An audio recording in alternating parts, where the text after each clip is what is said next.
નમસ્કાર, હું ભારત જ્યોતિ ગોસ્વામી આપ સર્વ ખેડૂત મિત્રોનું હાર્દિક અભિવાદન કરું છું.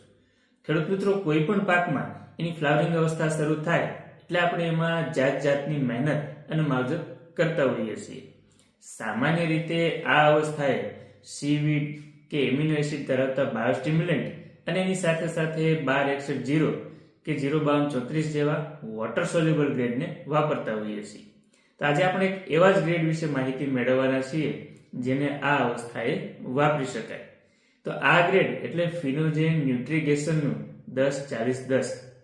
તો ચલો જાણીએ આ નવા અને અતિ આધુનિક ગ્રેડના કાર્યો અને એની વિશેષતાઓ વિશે. આ ગ્રેડનું પ્રથમ કાર્ય એ છે કે છોડની સંવેદનશીલ અવસ્થા ગણાતી એટલે કે ફૂલ અવસ્થાએ છોડને તાત્કાલિક અને સંતુલિત પોષણ પૂરું પાડવાનું. બીજું, આની અંદર રહેલું 40% જેટલું ફોસ્ફરસ તત્વ છે એ ફૂલોના વિકાસમાં ખૂબ મદદરૂપ બને છે.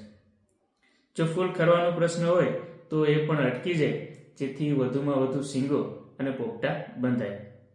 વળી આની અંદર રહેલું 10% જેટલું નાઇટ્રોજન અને 10% જેટલું પોટેશિયમ તત્વ છે એ છોડને લીલો અને તંદુરસ્ત રાખવામાં મદદરૂપ બને છે. એ ઉપરાંત આની અંદર સૂક્ષ્મ પોષક તત્વો પણ આવેલા છે જે છોડના વૃદ્ધિ વિકાસ માટે ખૂબ જ જરૂરી છે. હવે આ ખાતરની કેટલીક વિશેષતાઓ પણ છે, જેમ કે આ ગ્રેડ છે એ લો પીએચ આવે છે. એની અંદર આર્સેનિક, લીડ, સોડિયમ કે ક્લોરાઇડ જેવા હાનિકારક તત્વો નથી.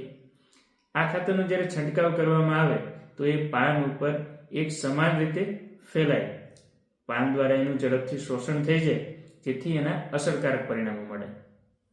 વળી આ ખાતર છે એ છોડને જૈવિક અને અજૈવિક તણાવ સામે પણ રક્ષણ આપે. હવે આ ખાતરના ફાયદાઓને જાણી લીધા બાદ આપને પણ જો આ ખાતરનો ઉપયોગ કરવો હોય તો એક પંપે 70 થી 80 ગ્રામ જેટલું પ્રમાણ રાખી અને છંટકાવ કરી શકાય. વધુ માહિતી માટે આપેલા નંબર ઉપર ફોન કરી અને માહિતી મેળવી શકો છો. ધન્યવાદ.